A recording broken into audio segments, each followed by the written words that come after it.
Hello students, welcome to your channel finance by doctor Ratika. आज हम topic cover करेंगे वो है binomial distribution. Yes, binomial distribution which is also known as Bernoulli's distribution. Binomial distribution is a very important topic और कई बच्चे इस topic से घबराते हैं और इसको छोड़ देते हैं। ऐसा मत करना, बहुत ईजी है, सिर्फ एक फॉर्मूला याद करना है और कुछ भी नहीं। बहुत इंपॉर्टेंट टॉपिक रहता है और बहुत ही इजी टॉपिक है। Binomial distribution is basically a probability distribution expressing the probability of an dichotomous alternative, that is success और फेलियर। घबराओ मत, टर्म बहुत हेवी लग रही है, ऐसा कुछ भी नहीं है। बायनोमियल डिस्ट्रीब्यूशन में आपके पास जो ऑल्टरनेटिव रहता है वो डाइकोटोमस रहता है, मतलब उसमें सिर्फ दो ही ऑप्शन है, या तो सक्सेस का ऑप्शन रहेगा या फेलियर का रहेगा। इसलिए उसके फॉर्मूले में हम पी एंड क्यू यूज़ करते हैं। चलो फटाफट फॉर्मूला देखते हैं और इस पर तुमको मैं क्वेश्चंस कराती हूँ ताकि तुम्हें ये बहुत ईजी टॉपिक है और कोई भी प्रॉब्लम नहीं आएगी।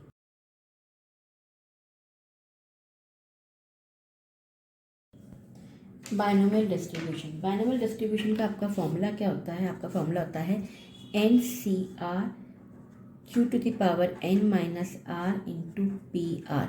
इसको आप n C r p to the power r q to the power n minus r भी लिख सकते हो, दोनों एक ही बात है। अब ये फॉर्मूला हम पहले समझ लेते हैं कि क्या होता है। देखो, एन सी आर को आप कैसे लिखते हो? जो स्टूडेंट्स मैथ्स बैकग्राउंड के उनको मालूम होगा, सी मतलब कॉम्बिनेशन होता है, तो इसका एन सी आर को आप लिखते हो n factorial upon n minus r factorial into r factorial. जब हम सम्स करेंगे मैं बता दूंगी इसको सॉल्व कैसे किया जाता है। P to the power r तो ठीक है, फिर q to the power n minus r होता है आपका। अब इसमें बायनोमियल डिस्ट्रीब्यूशन में बेटा कुछ चीज़ें अजम्पशन होती है। क्या अजम्पशन होती है? आपका फर्स्ट अजम्पशन क्या होता है कि एन जो है वो फिक्स्ड है, there are fix number of trials, ठीक है। सेकेंड अजम्पशन क्या होता है कि सिर्फ आपके पास दो ही ऑप्शन हैं, या तो आपके पास फेलियर होगा या आपके पास सक्सेस है। दो ही ऑप्शन है, फेलियर एंड सक्सेस के, ठीक है। थर्ड अजम्पशन क्या रहता है यहाँ पे कि P रिमेन्स कांस्टेंट। पूरे क्वेश्चन में आपको P रिमेन कांस्टेंट करना पड़ेगा, इसलिए जो आपका Q होता है वो क्या होता है? वो होता है आपका 1 माइनस P। देखो, ये बहुत इम्पॉर्टेंट चीज़ है। तुमने देखा होगा प्रोबेबिलिटी डिस्ट्रीब्यूशन में हम यूजुअली बॉल का एग्जांपल लेते हैं। कैसे लेते हैं कि if there is a container जहाँ पे आपके पास 10 वाइट बॉल्स हैं और आपके पास 20 रेड बॉल्स हैं, तो आपको इसमें से निकालनी है बॉल्स, 10 वाइट और 20 रेड में से। तो जब आप ये निकालते हो, वन बॉल निकालते हो, तो दूसरी बॉल के लिए अगर आप क्वेश्चन जो बॉल डाउन है वापस से रिप्लेस करोगे तो ही वो बायनोमियल डिस्ट्रीब्यूशन में आएगा। विदाउट रिप्लेसमेंट के जो क्वेश्चंस रहते हैं, जो विदाउट रिप्लेसमेंट वाले रहते हैं, वो बायनोमियल में नहीं आते। It is no longer a binomial distribution. क्यों? क्योंकि बायनोमियल में फिर आपका जो क्या है वो पी चेंज हो जाएगा। तो इसलिए जो विथ रिप्लेसमेंट आते हैं हम वही क्वेश्चंस लेते हैं, क्योंकि उसमें पी कांस्टेंट रहता है। इसलिए जो थर्ड अजम्पशन है ये बहुत ध्यान रखना पड़ेगा तुमको। और फोर्थ अजम्पशन जो होता है वो ये होता है कि एवरी ट्रायल्स आर इंडिपेंडेंट। हर एक जो ट्रायल है वो इंडिपेंडेंट है दूसरे से, उसके आउटकम का कोई इफेक्ट नहीं कर पड़ता है। क्यों? क्योंकि पी आपका कांस्टेंट है, आप हमेशा रिप्लेस कर देते हो चीज़ें। थोड़ा सा कॉम्प्लिकेटेड लग रहा होगा, मत चिंता करो, अपन एक क्वेश्चन लेते हैं जिससे तुम्हें फटाफट समझ में आ जाएगा कि मैं क्या बोलना चाह रही थी, ठीक है। चलो, सबसे पहले हम एक क्वेश्चन लेते हैं कि मान लो तुम्हें दे रखा है अ कॉइन इज टॉस्ड। कितनी टाइम हमने करा है? 6 टाइम्स करा है, ठीक है। तो आपको what is the probability of obtaining 4 और मोर हेड्स, ठीक है। आपने एक कॉइन टॉस करा है 6 टाइम, तो आपके पास क्या प्रोबेबिलिटी है कि आपको 4 और या इससे ज़्यादा हेड्स आएंगे। अच्छा, अब हम सबसे पहले हम वेरियस पॉसिबल ऑप्शन दे सकते हैं। हमको क्या बोला है, 4 हेड्स बोला है, तो एक तो हो सकता है कि 4 हेड्स आ जाए, हमने 6 बार टॉस करा। एक हो सकता है कि 5 हेड्स आ जाए, और एक हो सकता है कि आपके पास 6 हेड्स आ जाए। हमको ये तीनों ऑप्शंस लेने पड़ेंगे हमारे पास। क्यों, हमको क्या बोला है, 4 एंड मोर हेड्स का बोला है, ठीक है। एक तो ये 3 ऑप्शन हुए। दूसरी बात, आप कॉइन टॉस्ट करोगे तो पी आपका जो यहाँ होता है, पी आपका क्या होता है, आपका हमेशा होता है सक्सेस के लिए। तो आपने कॉइन टॉस करा तो आपके पास देखो 2 ही ऑप्शन हैं। आप कॉइन टॉस करोगे तो या तो हेड आएगा, अगर आपने कॉइन टॉस करा तो आपके पास या तो हेड आएगा या क्या आएगा, टेल आएगा। तो आपका पी क्या हो जाएगा, 1/2, ठीक है। तो क्यू क्या हो जाएगा, क्यू हमको मालूम है 1 - p होता है, तो वो भी यहाँ पे 1/2 हो जाएगा। आया समझ में। अब सबसे पहले हम लगाते हैं हमारा फॉर्मूला, जब हमको दे रखा है कि आपको 4 हेड्स के लिए, 4 हेड्स के लिए करना है, तो हमारा क्या है, NCR P⁻R Q⁻n-R, ठीक है।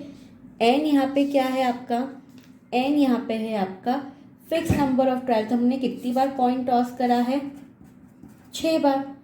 और r क्या है आपका, r अभी आपका कितना है, 4 हेड्स, तो r कितना हो जाएगा, 4 हो जाएगा, ठीक है।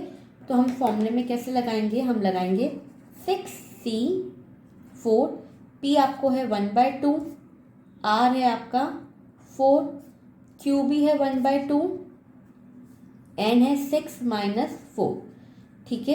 अब ये कैसे होगा सॉल्व, ये मैं एक बता देती हूँ कैसे सॉल्व होगा। 6 फैक्टोरियल अपॉन n - r, मतलब 6 - 4, that is 2 factorial into 4 factorial. 1/2⁴ और 6 - 4 इज 2, दैट इज 1/2⁴2। 6 फैक्टोरियल मतलब होता है आपका कि 6 के बाद सारे नंबर आपको मल्टीप्लाई करने, दैट इज 6 × 5 × 4 × 3 × 2 × 1 तक जाना है।